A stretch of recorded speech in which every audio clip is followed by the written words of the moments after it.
Hola, bienvenidos nuevamente aquí a Minuto 60, donde conversamos con personas que nos ayudan a entender qué es lo que pasa en nuestro país.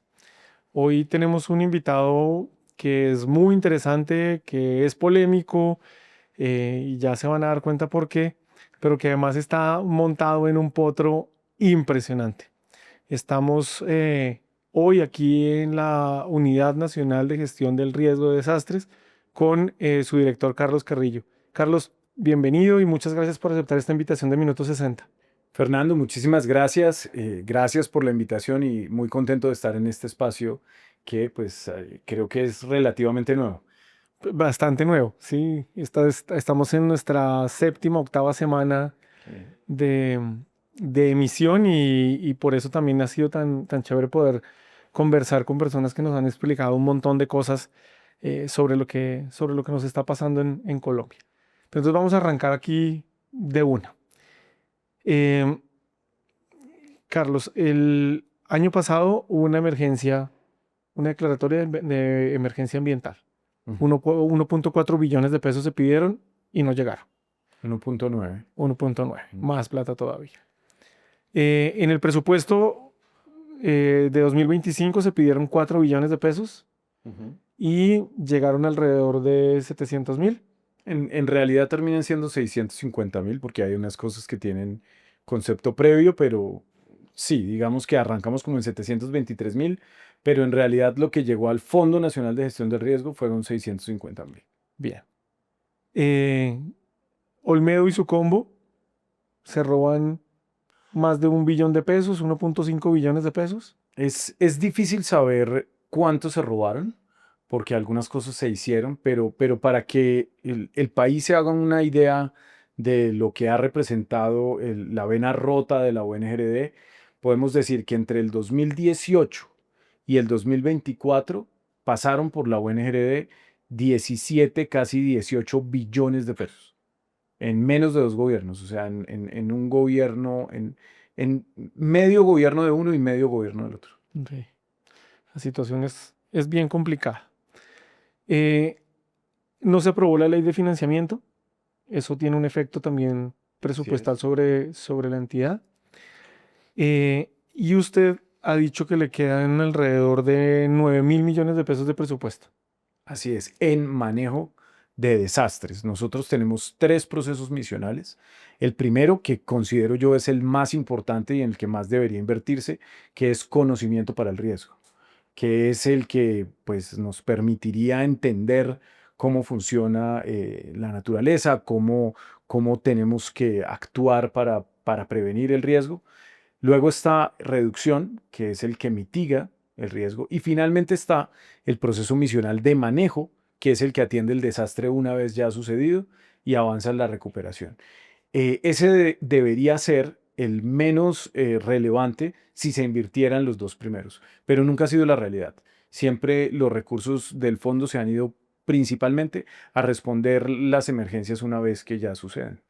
Entonces, en ese contexto, ¿cómo va a ser para enfrentar lo que viene en estos 6 meses que quedan? Pues es realmente muy complicado. Yo ya llevo meses anunciando esto. Yo lo dije el año pasado cuando se hundió el presupuesto, que era muy grave. La declaratoria, pues, nos dio una esperanza final del año pasado, porque al darse la declaratoria, que es importante recordar algo, y es que esa declaratoria le otorga al presidente las facultades para hacer las transferencias de recursos o endeudarse o lo que se necesite. Justamente lo que busca esa figura es garantizar que las emergencias, la atención a una situación de desastre nacional, pues tenga una financiación garantizada. Entonces, pues la esperanza estaba puesta ahí, pero han pasado 8 meses y no nos han transferido ni un solo centavo. La situación es crítica. Incluso esta semana estuvieron algunos alcaldes aquí en Bogotá. Sí. Específicamente, nosotros desde Minuto 60 conversamos con el alcalde de Quibdó, de Florencia y de Puerto Inírida, que estaban diciendo, venga, necesitamos ayuda, no hay recursos. Sí. Incluso pidieron también que el gobierno nacional pues les entregara recursos a ustedes para poder enfrentar lo que viene. Sí. La pregunta ahí que queda es, ¿qué emergencias se calcula o se proyecta que normalmente pasa en este segundo semestre y la unidad cómo se va a enfrentar a ellas?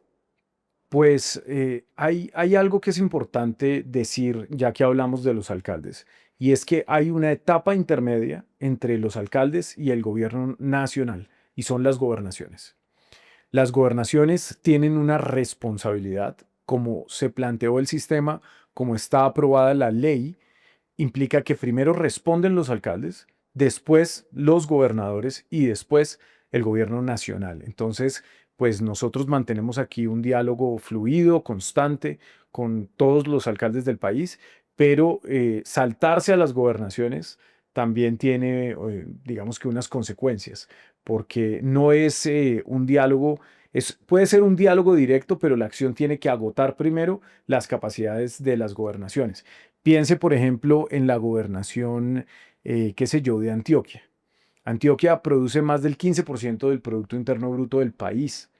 Entonces, tiene autonomía presupuestal, tiene pues unas empresas públicas, empresas de licores, bueno, en fin, tiene una cantidad de rentas que la obligan como entidad territorial a invertir en la gestión del riesgo.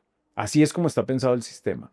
Por eso también a veces siempre es importante repetirlo, porque queda un poco la sensación o queda en el aire que es el gobierno nacional el que no les cumple a los alcaldes. Los alcaldes primero, con excepción de los distritos, o sea, con excepción de Bogotá, de Cartagena, de Barranquilla, los alcaldes primero tienen que pasar por la gobernación. Eso es importante decirlo. Este es un tema que me parece clave y me parece importante hacerle énfasis.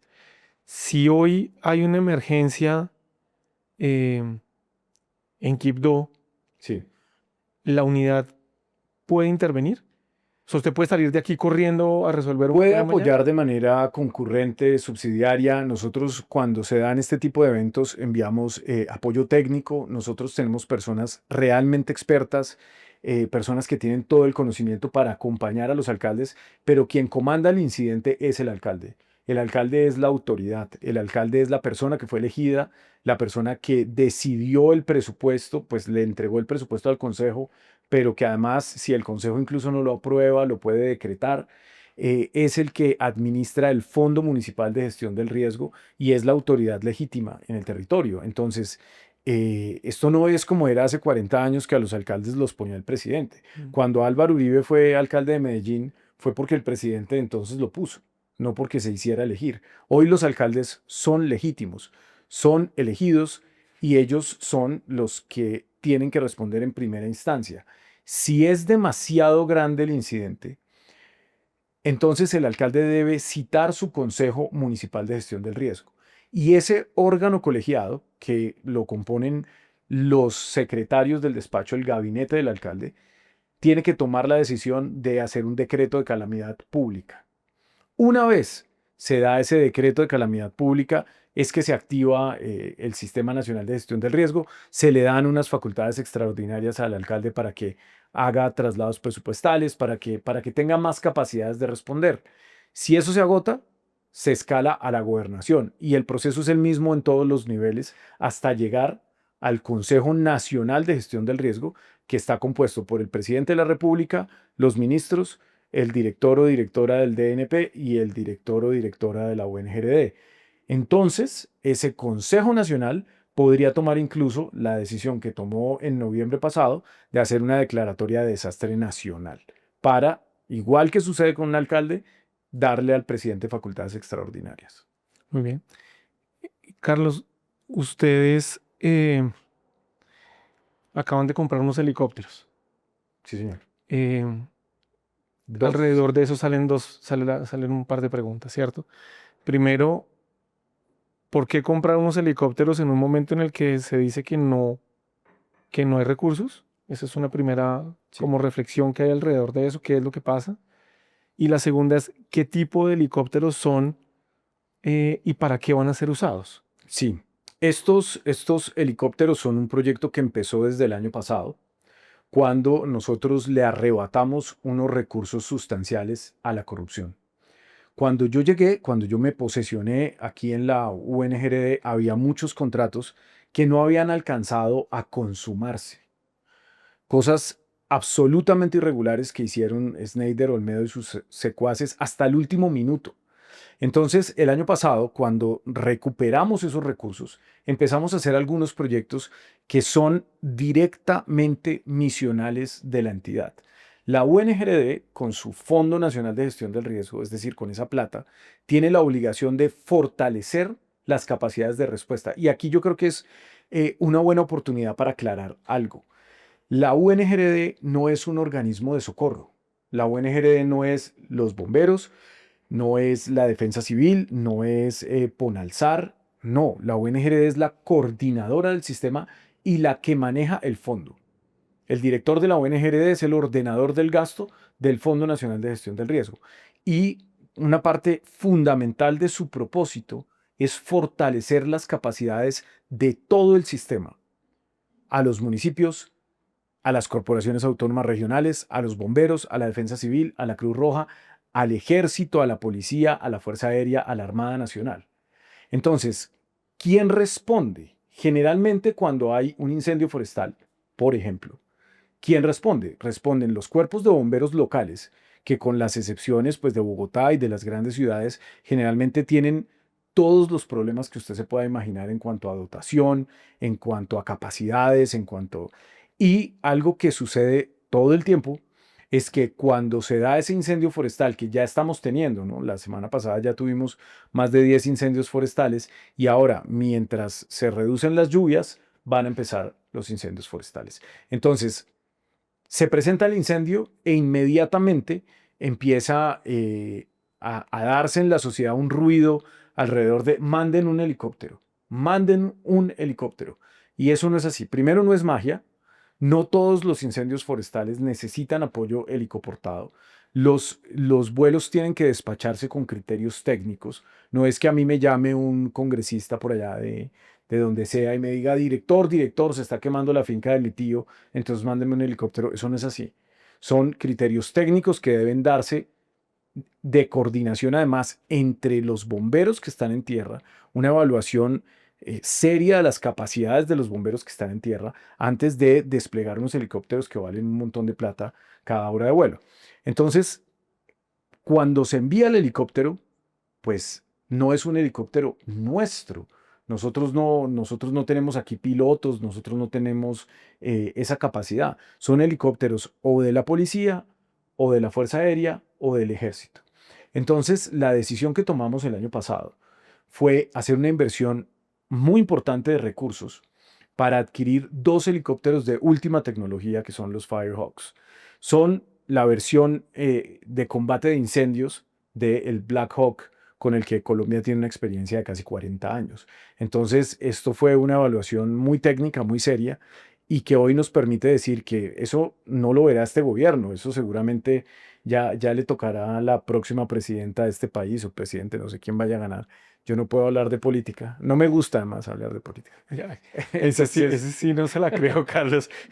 Todo lo otro se lo creo, pero que no le gusta hablar de política. Entonces, esos helicópteros, pues quien los va a manejar y quien los va a administrar va a ser la próxima UNGRD, pero los operará la Fuerza Aeroespacial Colombiana, que tiene todas las capacidades, que tiene las líneas de mantenimiento, que incluso ha desarrollado durante estos tantos años de guerra en Colombia sus propias versiones modificadas de Black Hawks, como son el Arpía. Eso es un diseño colombiano. La modificación es hecha aquí. En este caso, pues son unos helicópteros que tienen unas capacidades impresionantes y que van a estar destinados exclusivamente para la búsqueda, el rescate de personas, tanto en época de lluvias como en temporadas secas, y por supuesto para la extinción de incendios con unas capacidades muy superiores a las que hoy tiene el sistema Bambi Bucket. Son 2. Ojalá el próximo gobierno invierta en más. Ojalá incluso se piense en la posibilidad, en la medida que avance el tiempo, de que qué bueno sería que pudiéramos reducir nuestra flota de helicópteros artillados y pasar a más helicópteros con capacidades de búsqueda y rescate. Hoy la Fuerza Aeroespacial Colombiana Al contrario, ha tenido que reducir su capacidad porque también tiene unos de búsqueda y rescate para seguir invirtiendo pues en temas de orden público que siguen siendo muy complicados. Entonces, esos recursos vienen de vigencias anteriores, no son tomados de la vigencia actual y son inversiones de largo plazo. Estos helicópteros van a fortalecer las capacidades del sistema por muchos años, pueden tener 20 años de vida útil o más. Así que, pues es una decisión que creo que es para celebrar. Muy bien, Carlos, hay una parte que es como confusa para la gente y es cuál fue el efecto que tuvo que el exministro Bonilla congelara o no respetara más bien unos recursos que son más o menos 2.1, 2.2 billones de pesos que la unidad tenía guardados para emergencias, porque ahí funciona de una manera diferente al resto de las entidades. Sí, sí, así es. Eso pasó el 31 de diciembre del año pasado. Entonces, como funcionaba es que había un tecnicismo en Hacienda que le permitía, por la naturaleza misma del fondo, el fondo de gestión del riesgo no se rige por el principio de anualidad. No importa cuánta plata no se gaste un año, esa plata tiene destinación específica y no puede ir a otras cosas. Lo que pasa con las entidades del Estado es que, por ejemplo, hablemos de Bogotá, no sé, la Secretaría de Salud no se gasta una plata o la Secretaría de Movilidad no se gasta una plata, pues si no la invierte completa, al año siguiente la castigan, tiene que hacer como el reintegro de esos recursos. En el caso nuestro, pues tendrían que volver al Tesoro Nacional. Con el fondo no funciona así. El fondo lo acumula. Entonces nosotros tenemos rezago presupuestal y rezago del rezago. Y eso se hace a través de un instrumento de Hacienda que el año pasado no se habilitó. Ni siquiera es que nos hayan mandado una circular y hayan dicho, no, esto va a quedar congelado porque en realidad no lo pueden hacer. Pero a través de esa argucia, digamos, de esa jugadita, pues a todos los fondos del Estado se les aplicó eso. De un poco como del 22 para atrás no se paga nada, eso no existe, eso se aplaza. Y eso es una decisión, pues, política que se puede tomar pero que en el caso del Fondo Nacional de Gestión del Riesgo tiene unas consecuencias extremadamente graves, porque no es un fondo común y corriente. Mm. Es un fondo que se pensó justamente para que en caso de que se presente una eventualidad pueda responder. Puedo responderlo, claro. Y hoy pues nos recortaron en la práctica 2.1 billones de pesos. Eso deja un hueco gigantesco, eso cambia por completo los planes que teníamos desde el año pasado. Hay muchos proyectos importantes que queríamos echar a andar y que hoy están desfinanciados. Los preparativos para la respuesta. O sea, por ejemplo, cuando pasó lo de Párate Bueno, nosotros inmediatamente empezamos a despachar algunas ayudas. Nosotros teníamos disponibles algunas, le doy el ejemplo más rápido. Hay que montar un PMU, hay que montar en sitio, hay que montar una sala en donde estén las personas, en donde trabajen, en donde estén los computadores, donde se conecta el internet satelital, o sea, toda la comandancia del incidente tiene que estar en un lugar. Nosotros inmediatamente que sucede, lanzamos aquí nuestro despliegue y van los generadores, van las infraestructuras de despliegue rápido, pero tenemos una. Entonces la tenemos en Párate Bueno. ¿Y qué pasa si tuviéramos que montar otra en otra parte del país? Simplemente no la tenemos. Y para comprar ese tipo de equipos, hoy no tenemos plata. Simplemente no la tenemos.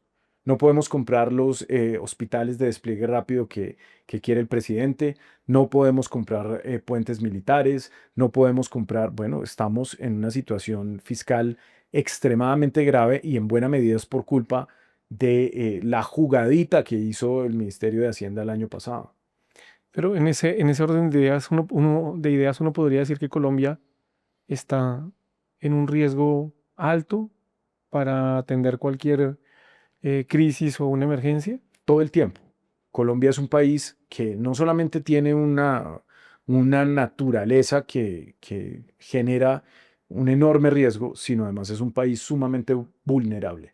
Y particularmente es un país en donde las personas más pobres, y esto fíjese usted que es algo contradictorio. Estamos en el primer gobierno de izquierda estamos en el primer gobierno en el que un presidente abiertamente se hace elegir bajo las ideas de izquierda. Yo creo que ha habido presidentes de izquierda en el pasado, pero agazapados, ¿cierto? Dentro de la rancia oligarquía o dentro de unos apellidos pomposos. Pero este es el primer presidente realmente popular que tenemos y con una agenda popular. Y las personas más pobres son las más expuestas al riesgo. Y en este gobierno no solamente se saquea la UNGRD, como hizo Olmedo López, sino además se desfinancia. Yo creo que eso es una reflexión que pues tiene que llegarle al presidente de la República.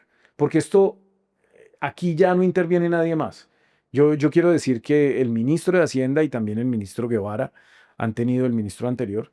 Usted sabe que el elenco Sí. del gabinete cambia con frecuencia. Eh, Cada los, consejo de ministros más o existe el menos riesgo de salir eliminado, de eliminación. de eliminación. Pero los ministros han tenido la voluntad. Y yo creo que aquí sí hace falta un poco elevar esa voz hacia el mismísimo presidente para que él dé concretamente la orden de financiar al menos la declaratoria de emergencia, ya que además tiene las facultades. Claro. Carlos, usted es una persona que se ha caracterizado por decirle un montón de cosas de frente al presidente. Incluso ha dicho que su comunicación con él pues, no es frecuente. Em, es una persona que se ha caracterizado por tener un discurso fuerte, eh, que puede generar también muchos dolores de cabeza para usted, para su equipo y para las personas con las que habla. Pero, ¿cómo le va con los gobernadores y los alcaldes, que no necesariamente están en la misma corriente política o que incluso han tenido tensiones políticas en algún otro momento? Sí. ¿Cómo es esa relación con ellos? Pues sabe que muy buena y esta es una experiencia que yo valoro mucho y yo no, yo si bien he tenido diferencias con el señor presidente, eso también tiene que ver con que yo no creo en la adulación ni en la salamería. Yo creo que la mayor muestra de respeto hacia alguien es decirle la verdad y es decírsela desde el corazón. Yo, pues puede que no ame al presidente como Gustavo, pero sí lo quiero. Y le reconozco además un valor enorme en la historia de Colombia y en su democracia, porque el presidente se va en un año. En un año se va. Aquí no hay reelección, que de hecho es una discusión que también se puede dar. Yo sí considero que el periodo de 8 años con un referendo al cuarto, que es básicamente lo que pasa en Estados Unidos, un presidente se elige por 8 años. Es muy raro que pierda un presidente en ejercicio la reelección. Así funcionan los Estados Unidos. La canciller alemana Merkel estuvo como 16 años en el poder y nada se acabó. Margaret Thatcher estuvo 12 años en el poder y no ha pasado nada. Pedro Sánchez lleva 7 años y ya se va a caer, pero pues digamos que lleva 7 años. Los periodos de 4 años sin posibilidad alguna de reelección. En Chile, por ejemplo, no hay reelección inmediata, pero hay reelección. Los periodos de 4 años y que un actor político salga para siempre del juego presidencial, a mí me parece que tiene un problema muy grave y es que en 4 años usted no ejecuta un plan de gobierno. No lo puede hacer. Se demora todo el primer año planteándolo hasta que se lo aprueben, después viene el cambio de gobierno, cualquier cosa puede pasar, no hay una continuidad en las políticas y eso no es positivo. Y usted ve que además, por ejemplo, a nivel local, en Colombia sí hay continuidad en los proyectos políticos, me gusten o no, sean cercanos o no, usted ve que la gente ha visto un progreso. Le doy el ejemplo de Barranquilla. Barranquilla que está dominada por una clase política que, pues, a la cual nosotros desde la izquierda le tenemos mucha prevención. Y pues yo jamás acompañaría un proyecto político como esos, pero esas personas pueden decir nosotros cambiamos esta ciudad. Y eso pasa en Boyacá, y eso pasa en Cundinamarca, y eso pasa en muchos lugares donde en realidad ni siquiera importa si hay o no reelección, porque los proyectos se reeligen en cuerpo ajeno, como pasa con los congresistas. Entonces es un tanto morronga, es pacata la discusión de la reelección presidencial. Es pacata. El problema, por ejemplo, con la reelección de Uribe es que fue un presidente modificando la constitución para beneficiarse él y Santos se benefició él y una vez beneficiado, la acabó. Cuando ya había habido dos presidentes que habían tenido un periodo de 8 años y el país no se acabó. De hecho, yo le puedo decir algo parecido con Santos. Yo no voté por Santos, yo estoy lejísimos de ser santista, pero Santos sabía lo que iba a hacer desde el segundo uno que llegó y utilizó esos 8 años para lograr unas cosas y unas reformas institucionales. Él creó una institucionalidad a la medida de sus búsquedas, de su concepción de la política, de su neoliberalismo. O sea, la oposición no pudo detenerle a Santos nada, o sea, no le tapó ningún gol. Santos hizo lo que quiso durante esos 8 años y ahí hubo un salto hacia adelante en el país, que yo hubiera querido que ese salto no fuera así, sino así, más a la izquierda, pues bueno, pero el salto se dio. En cambio, lo que pasa, tanto con el gobierno de Duque como con este gobierno, es que las posibilidades de que no se salte, sino que se estanque o que haya incluso un retroceso en el próximo gobierno son enormes. Claro. Entonces, yo sí creo que eso hay que decirlo con claridad. Pero volviendo a lo que me pregunta usted sobre los gobernadores y los alcaldes, nosotros perdimos las elecciones en 30 de los 32 departamentos en el 23. En Bogotá, pues imagínese usted esa debacle. Pues en Bogotá, donde yo además fui candidato fugazmente antes de que mi propio partido me sacara patadas, pero, pero aquí perdimos. Entonces el trabajo se hace con los gobernadores y algo muy valioso de esta experiencia de gobernar es entender que cuando se ganan unas elecciones, ese proceso eso es casi magia, ¿no? Es como usted gana unas elecciones, entonces a partir de mañana usted es la persona que toma las decisiones. Eso es mágico. Eso no tiene eso no tiene mucho de racional. Mm. Entonces, aquí hay un plebiscito y la mayoría de gente empujada por qué o a cuento de qué dice es usted, pero después de que es usted, punto, eso no se cuestiona. Y el poder es absolutamente vertical. Entonces, cuando usted llega a gobernar, tiene que gobernar para todos, sin excepción alguna. A mí me tiene sin cuidado si el alcalde es del centro democrático o es de derecha o no le gusta al presidente o hace oposición al presidente. Yo recibo a todos los alcaldes y a todos los gobernadores con el mismo cariño, con la misma confianza y con la misma buena intención. Yo no tengo ninguna prevención porque un alcalde sea uribista o porque un alcalde sea de aquí o de allá, porque yo estoy convencido además de que ese alcalde vive la misma tragedia y el mismo drama humano que vivo yo, y es ocuparme de cuidar la vida de millones de personas. Carlos, la unidad está en el corazón tal vez del escándalo de corrupción más importante que ha golpeado a este gobierno. Em, la unidad tiene la responsabilidad de atender, de resolver unas crisis de gran calado que afectan la vida de millones de personas. Em, ¿Usted está contento con con la unidad como está? ¿Cree que es necesario hacerle algún ajuste a la unidad para que funcione de una manera diferente? ¿O el conocimiento que tiene que le permite a usted hoy, ya mirando hacia el futuro, qué debería pasar con la unidad? Es un escándalo de proporciones bíblicas, ¿no? Esto es el diluvio universal de la corrupción. Es un parteaguas además, ¿no? En un antes y un después del gobierno. Esto ya le ha costado la cabeza a demasiada gente. Carlos Ramón, que además es una persona por la que muchos sectores políticos tienen cariño, afinidad, cercanía.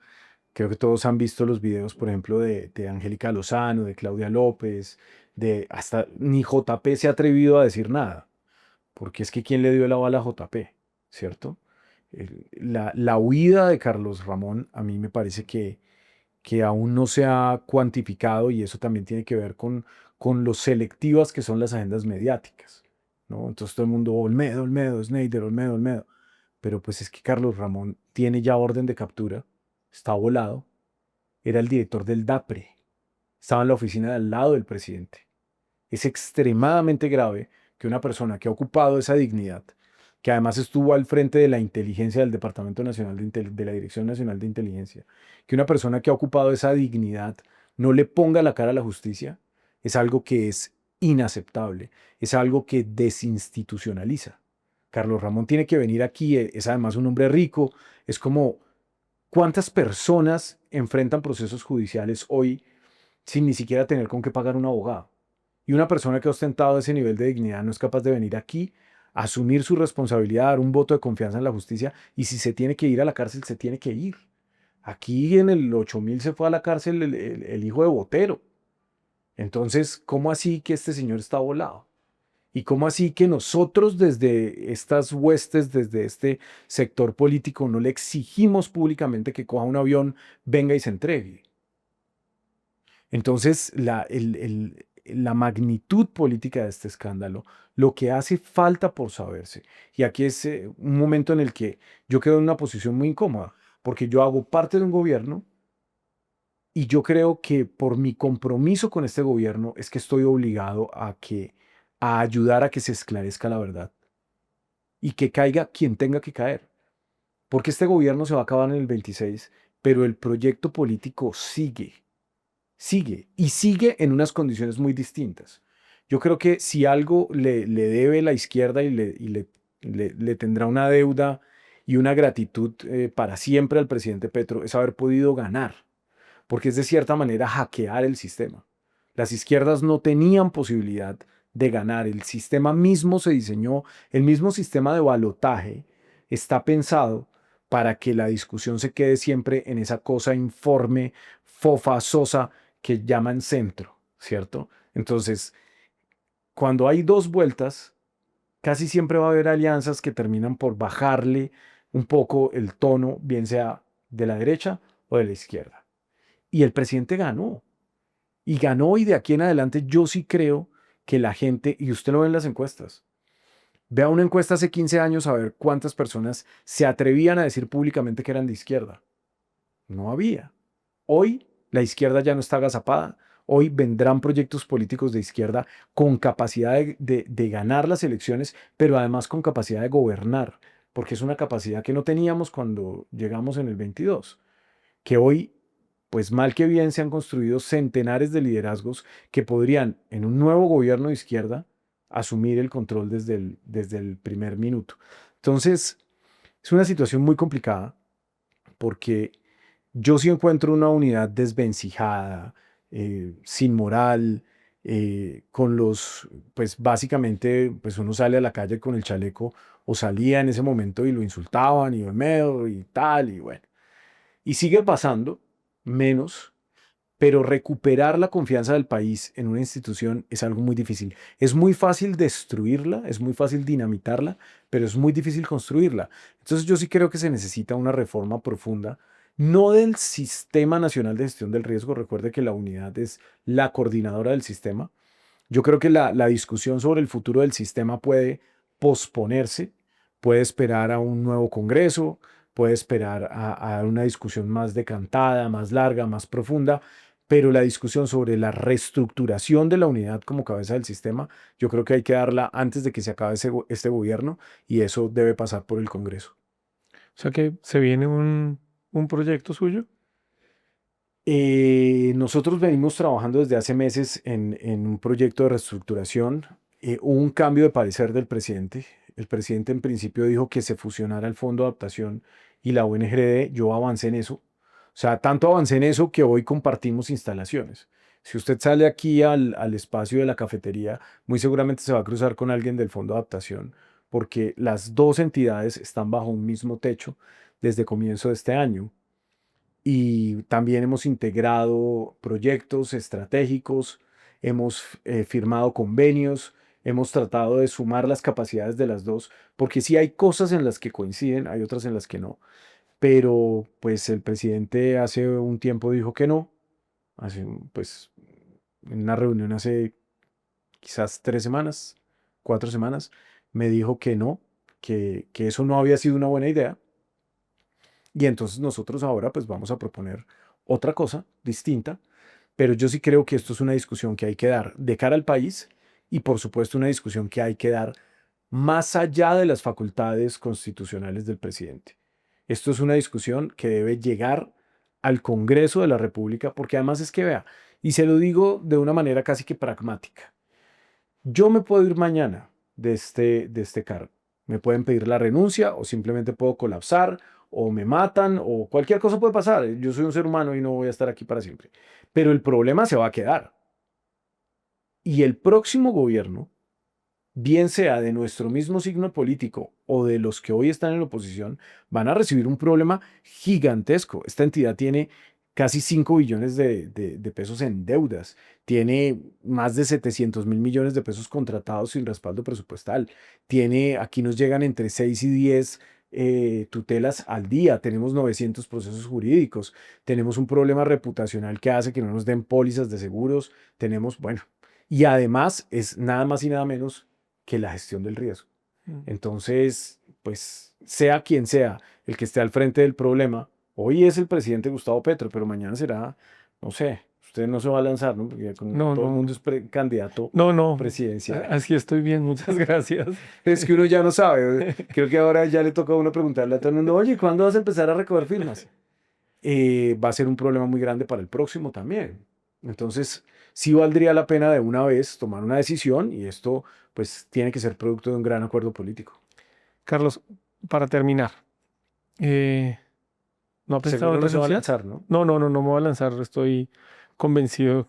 Así como están los micrófonos, están las cámaras, queda aquí grabado y tenemos testigos que no voy a ser candidato presidencial y no voy a recoger firmas. Bien. Carlos, ¿ha pensado en renunciar? Muchas veces. De hecho, pensé en no aceptar. Desde el comienzo, cuando el presidente me lo ofreció, a mí el presidente me ofreció tres cosas y yo a veces digo, pero o el presidente me tiene mucha confianza o me quería ver padecer. Me ofreció hacerme cargo del FOMAC, que es un chicharrón, pero monstruoso. Después me ofreció la Dirección Nacional de Aduanas, que en ese caso yo no acepté porque había que cambiar el manual de funciones y pues me parecía que era un ruido innecesario y no es que los manuales de funciones sean pues unos códigos canónicos, no es la piedra Rosetta, Sí. ¿cierto? Pero ¿para qué?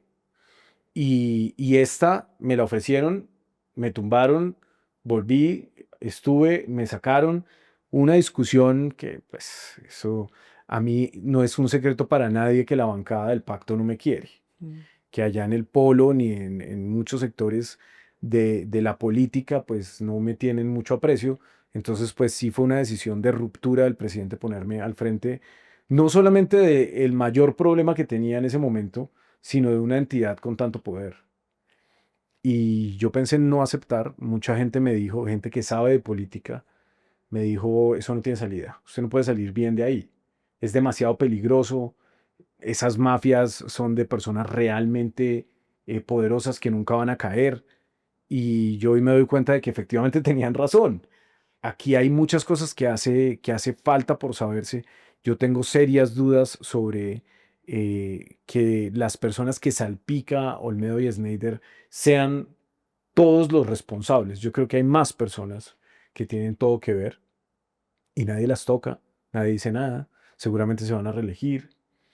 Y pues esa estructura de corrupción que se tomó el Estado colombiano desde hace décadas a veces pareciera invencible. Entonces sí personalmente hay muchas veces que yo he dicho ya no más, el precio personal que uno paga por esto es extremadamente alto, pero también siento que si me voy ya y salgo corriendo, pues bueno, listo, yo puedo decir ya hice lo que pude, ahí se enderezando un poco las cosas, pero sigue quedando un año en el que se podrían robar 2 o 3 billones de pesos.